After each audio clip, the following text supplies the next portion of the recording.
Joe Kittinger is a US military pilot. In 1960, Kittinger is doing this thing. He's going to do something that no one has ever done. He's going to take this hot air balloon into outer space. As we follow his ascent, Kittinger leaves the lower level troposphere into the thin air of the stratosphere. Fortunately for us, there's a camera on board. At this height, you can start to notice the curvature of the Earth, the blackness of the sky. Once Kittinger could no longer see blue sky above his head, only the blackness of space beyond, he jumped. Fortunately for us architecture voyeurs, there was a helmet cam. This is his moment of tumbling through space and instability. Due to the relative thinness of air, he struggles as he is unstable, bobbing around in the upper atmosphere. With no air mass, he experiences no ripple of the suit, no visual reference. He is unstable. What's most remarkable is Kittinger's own account of this experience. He's convinced that he's stuck in space, that he's gone too far beyond the reach of gravity, and without any visual reference or material or perceptual reference, he thinks he's stuck. This is what it is like to be Joe Kittinger, 100,000 feet above the Earth. He's actually falling 600 miles per hour. He just doesn't know it. For me, this is important because I think that Joe finds himself experiencing a type of scalelessness, somewhere caught in between zones which are unfamiliar. I mention this not because moving to Ohio from Manhattan is like jumping into outer space, although there are similarities, perhaps some which are perhaps worth mentioning. The sky turned black for Kittinger. I moved to Columbus during a week-long power outage. Pressurization for Kittinger's right glove malfunctioned during the ascent, and his right hand swelled to twice its normal size, a type of environmental responsiveness. I moved during a power outage and couldn't inflate my air mattress for 1 week. But back to Kittinger's jump.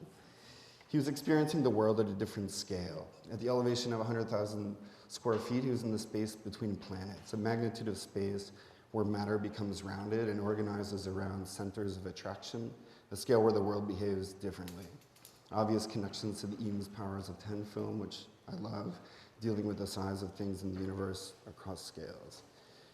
Kittinger free fell through 99% of the Earth's atmospheric mass. For me, the scope of the test is less interesting than the results, namely the shock of weightlessness, the swollen hand, the documentation. The point of this test, ironically, was to determine the risk of high-altitude bailouts from aircraft. It wasn't enough to sort of speculate about what could happen. They had to send Joe there, and he literally had to do it and act it out. This gets to a notion I have about mock-ups, in which we can represent ideas and designs as architects, as we often do, but the notion of the test and actually executing it for me becomes important and somewhat personal as an interest. I'm going to give two brief examples from the history books of projects which deal with the issue of a test as a sort of productive means to a design. The first is the S.C. Johnson Wax Building in Racine, Wisconsin by Frank Lloyd Wright. The most prominent feature of the 1/2 acre great workroom are its slim dendriform columns that support the roof. As the building was being constructed, the Wisconsin Industrial Commission objected to the unusual design of the slender columns, over concern that they would not support the weight of the structure. As far back as ancient Greece, supporting columns had always either had a uniform thickness throughout their length or started thick at the base and tapered slightly toward the top. Wright inverted this relationship, breaking the architectural rules of the time, which also dictated that the column's height would be limited by the diameter at the base. Wright's column was a mere 9 inches at the base, and according to rules of the time, could support a load no higher than 6 feet 9 inches. Wright's columns extended to 21 feet 7.5 inches. To make matters worse, the columns were hollow and lacked steel rods to reinforce the concrete itself. Wright's columns were the product of organic architecture. Wright lived in the desert and looked at the giant saguaro cactuses which surrounded his property. He stripped away the flesh of the tall, slender saguaro, dotting the desert around his studios in Taliesin. He found a mesh-like skeleton which gives the giant saguaro its support. Incorporating this principle into steel and concrete, giving the columns strength with this steel mesh. To demonstrate that the columns had more than enough strength to support the 6-ton load of the building, Wright invited the press and the Industrial Commission to witness a test. As the crowd assembled, he began to place tons of sand on top of a column. When 18 tons of sand were resting on the column, workmen and visitors retired to the company recreation. After refreshments and pretzels, they received a short talk from Bryant. They continued to load the column until failure, which we just saw. An idea about the material stability and the way that the lines we draw have a certain thickness which perform a certain way. The next mock-up I'll show is an old project of Mies van der Rohe. This is the Kröller-Müller Villa project from the Netherlands in 1912. Despite what you see, which is a one-to-one building of the project was never built. This is purely a mock-up made of canvas and fabric. Actually, the third of 4 designs for this house, the first belonging to Mies' boss at the time, Peter Behrens, who also executed a one-to-one full-scale mock-up, which the client promptly rejected. They gave the commission to Mies, who executed his one-to-one mock-up. It was also rejected, but I think there's some interesting residue in the role of the in the role of the mock-up itself.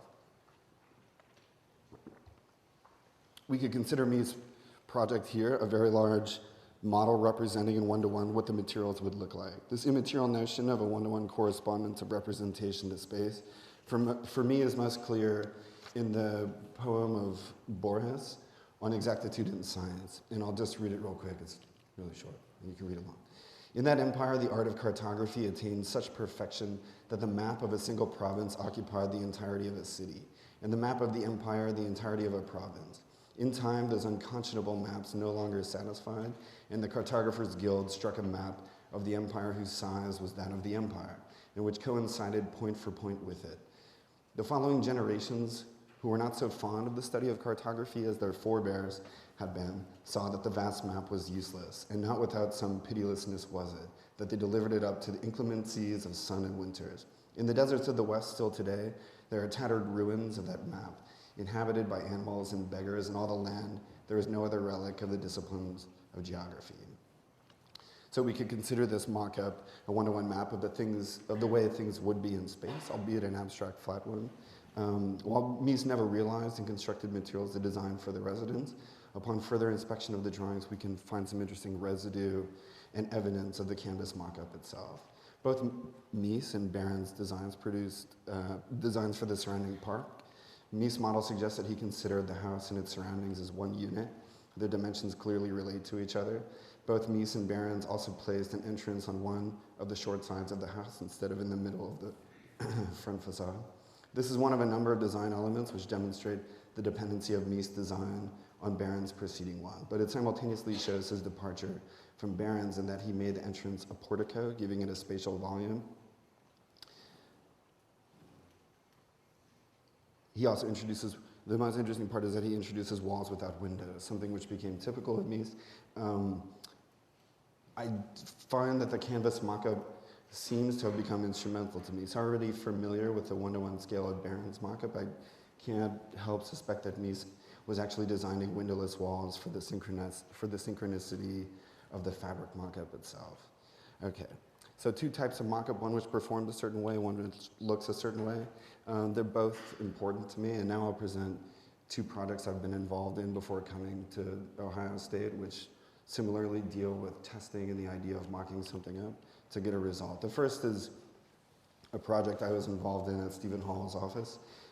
This project was part of a group show, a group exhibition in which they paired current-day architects with canonical houses of the past.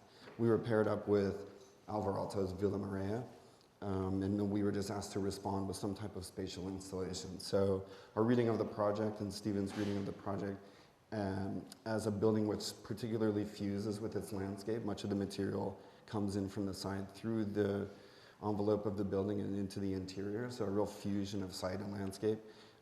Something which is more easily noticed when compared to the Villa Savoie, a project which really hovers above the ground and isolates itself from the site. This is an initial study we did, just these sort of spatial faceted boxes. We chose to decide by sort of curating examples of light and shadow from the catalog of projects, which Stephen already had. So we abstracted these notions of light and shadow, and these boxes function in a part-the-whole way by differentiating space, yet collapsing it through the overlap of light and pattern. And we went about developing a way of constructing this model. So you can see the sort of overlapping patterns of light, of colored light onto one another. So between these individual pieces, there was this type of abstracted fusion. I'm less interested in the design, I'm more interested in the process of actually having this project achieved, because it sort of led to some interesting innovations which led somewhere else, which I'll get to in a few minutes. But originally, to construct this project, we were going to water jet it out of steel and sort of fold all the pieces together on a brake. We found a guy who's similar to the color of the chipboard, which we like, could laminate wooden laminate onto a sheet metal core. And we proceeded with this option and realized, as we typically do, that we were over budget. So we looked for a way to sort of reduce the cost and the process and the excess of this project. And we couldn't really cut steel without this technique. So what we decided to do is not change the design, rather to change the material. So we actually engineered a custom laminate. These are the laser cutter drawings.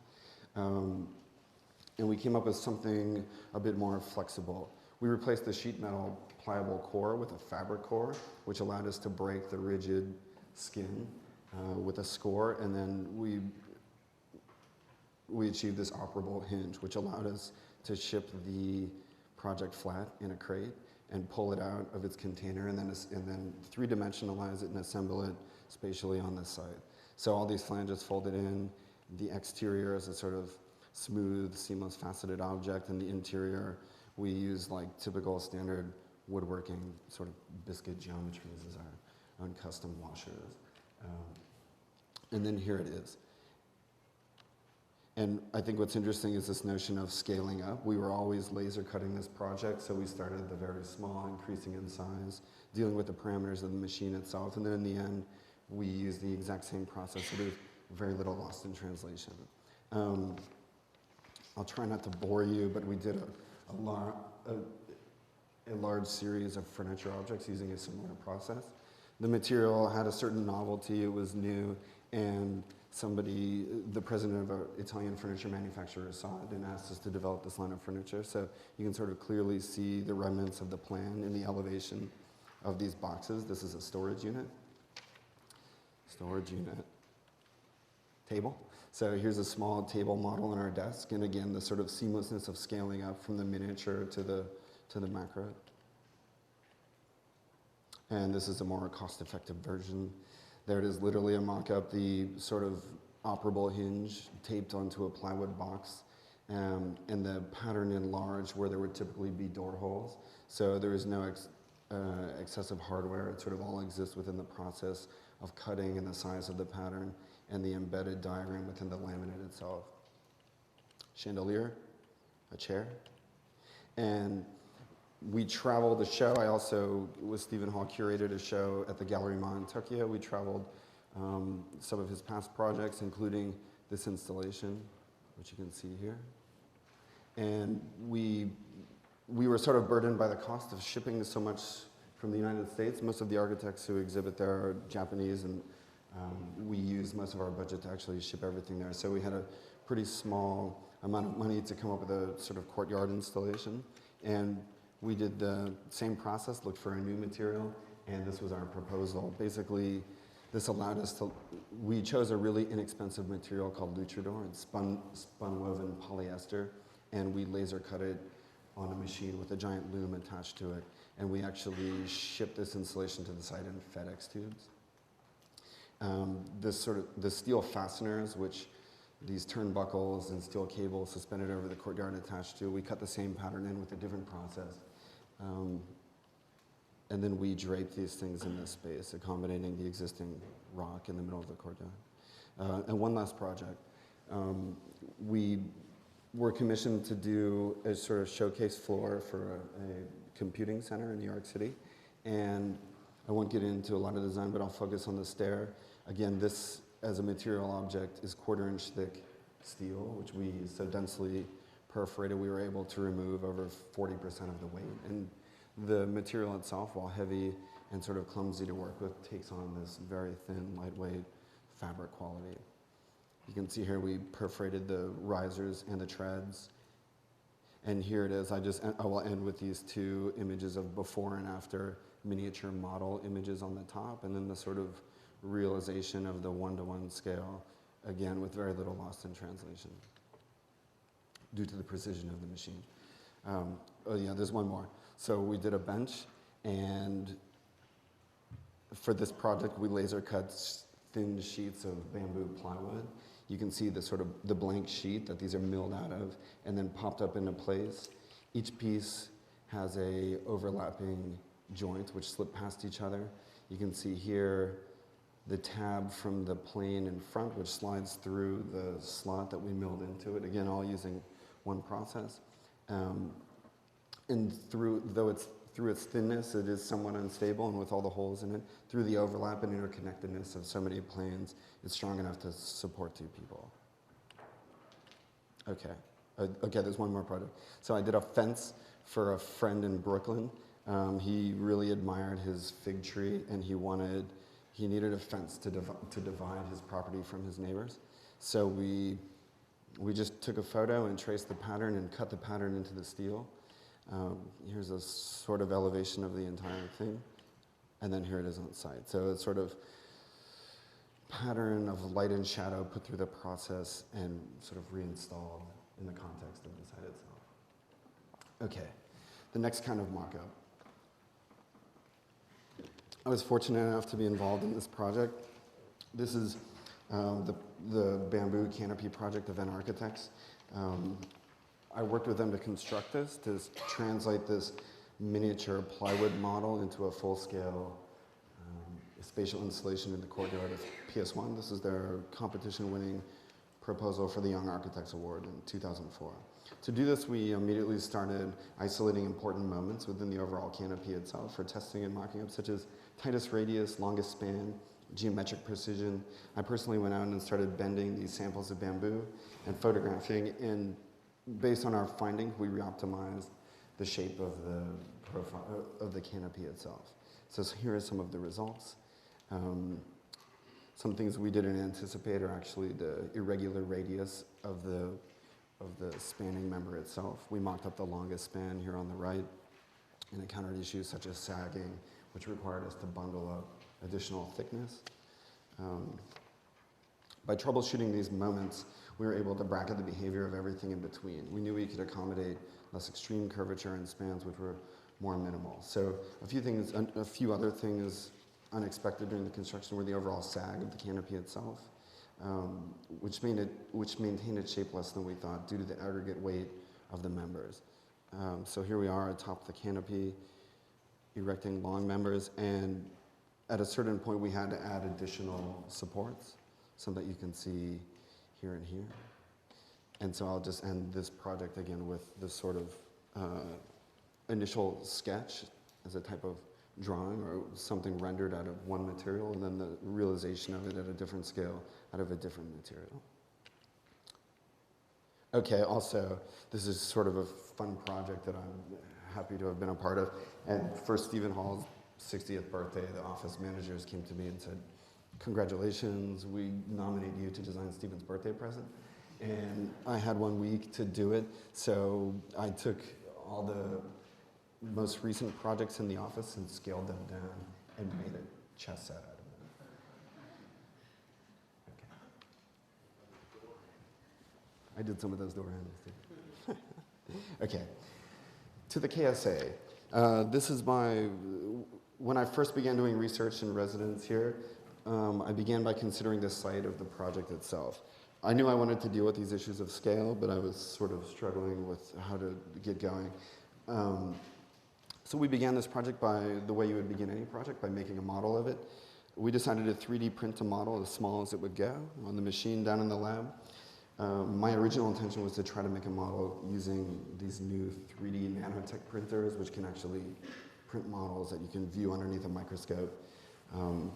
This is as small as we could go. And then I remembered Alvin Lucier's music piece, "I Am Sitting in a Room," in which he sits in a room and speaks into a microphone, which records his voice and plays it through a speaker and re-records and replays and records and so on until all the legibility of the audio track is lost. But what remains is a constant hum of pure resonance. So we wanted to put this small model through a sort of scalar distortion process. So here it is, the small scale model. And we couldn't really go any smaller than this because of the thickness of the printed strand of material. So this is actually the steel structure of Knowlton Hall itself, as small as it would get, one strand thick of material. So we broke it up into parts, and we scanned it with a 3D digitizer. And as we look at the, we can see the distortion of the process of the first scan, and then we did it again and again, and we actually scanned two different scale models, one at 1 to 800, one at 1 to 400, and the noise that we reassembled the scans, and so this is what that site would actually look like at these scales, respectively. So at a certain point, it can't even register the detail of the structure itself in that scan, and you can start to see the difference in resolution of this process.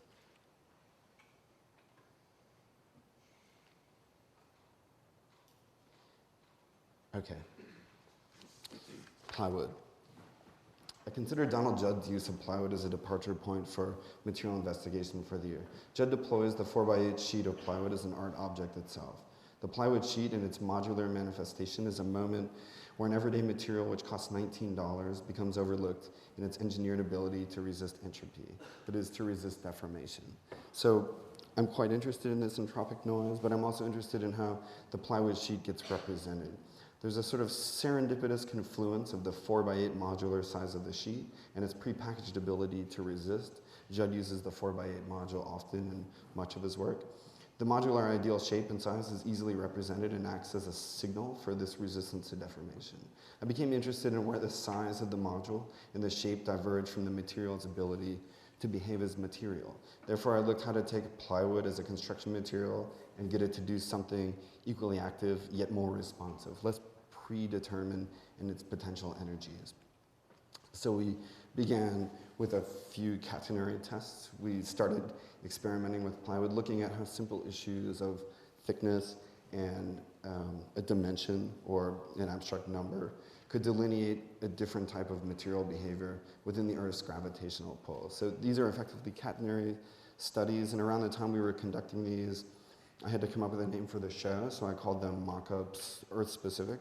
Earth-specific came from the fact that if we were in a different place, at the scale of gravity, these would behave differently. So gravity is 1/6. The moon has 1/6 the gravity that the Earth has. The point being that gravity is flowing through these in a certain way, which makes them take this position and therefore look this way. Something which is actually difficult to represent without a mock-up. So, unlike Judd, I'm less interested in accepting these materials for what they're pre-programmed to do and rather more interested in coaxing out a responsiveness. So we couldn't really affect the gravitational pull of Earth parametrically, but we could accommodate certain parameters such as radius. We began by zeroing on the bending potential of different thicknesses of aircraft plywood. 1/8, this is a 64th of an inch, a 32nd of an inch, a 16th of an inch. And once we found these radius, we began molding them in traditional milled clamps and jigs. And when we combined the pattern surface with the molded profiles, we got a correspondence of light transmission, transparency, radius, and deformation. The wood is back-painted green, so the light would glow as it refracted through the expanded surface. We reduced the process by allowing the molds themselves to act as backing frames for the patterns, and we formed the surface onto the milled backing, illuminating the molded profiles themselves. The wall acts as a display of what's possible and not possible. As we move in from the edge towards the center, the radius increases to the point where the surface begins to predictably fail and fall apart. Some unexpected results, as you can see in this image, the meandering of the elevation. The shift is due to the fact that the plywood as a loft function didn't act as flexibly as we thought. It isn't like fabric or such a supple skin. It's deformable, but only in one direction. And as we pinch one side in relation to the other, the sheet as a diaphragm will find its own position. And as we found out, we had to break the armature to accommodate what the sheet would do. We then, by figuring out how to draw this with parametric plugins, played with the scale of the pattern itself in relationship to its ability to render the whole. Here drawn at half the scale of the wall, which hangs in the gallery, then at 1:1, then at 2:1, then at 4:1. So when a Mies House mock-up for me was a spatial and material test, we also play here with the ability to represent this in resolution and material. This gets to something important for me. While we're again able to represent this based on a discovery of a set of rules. It was really only in the material test that we're able to build this as a piece of construction. Okay, scale shift. I consider this a significant moment in the work in the gallery. The migration of the feather condition as a type of expanded light modulating screen to a motivated structural idea.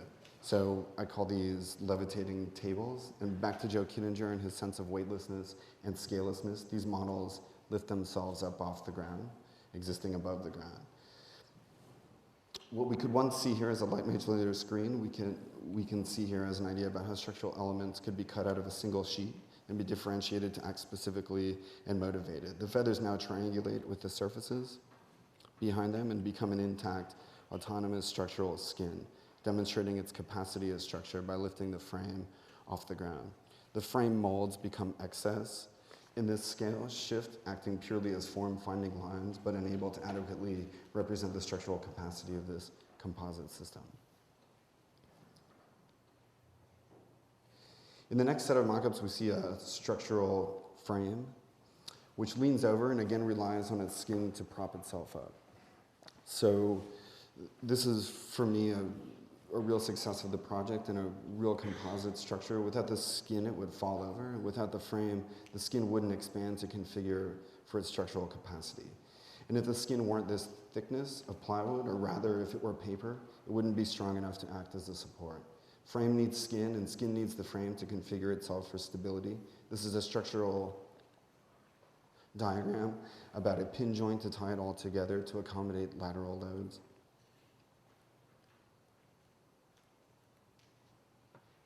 And a smart car, precariously positioned.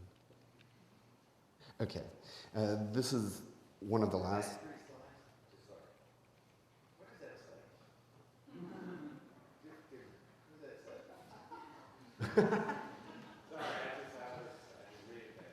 That's my Latin engineer.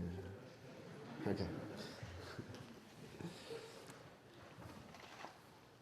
I check for this stuff like that.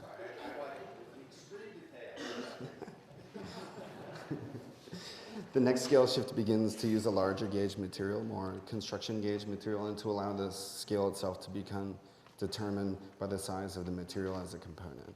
So you can see in this photograph one mock-up which was too small in terms of its radius, and by doubling it and increasing the scale by 2, the 1/8 inch thickness of the skin scaled up to a version where it works. There's much talk of form finding in architecture, but I was interested in this piece as a post-rationalization, as a type of scale finding, in which the size of the parts determine the scale of the whole based on what they can and can't do.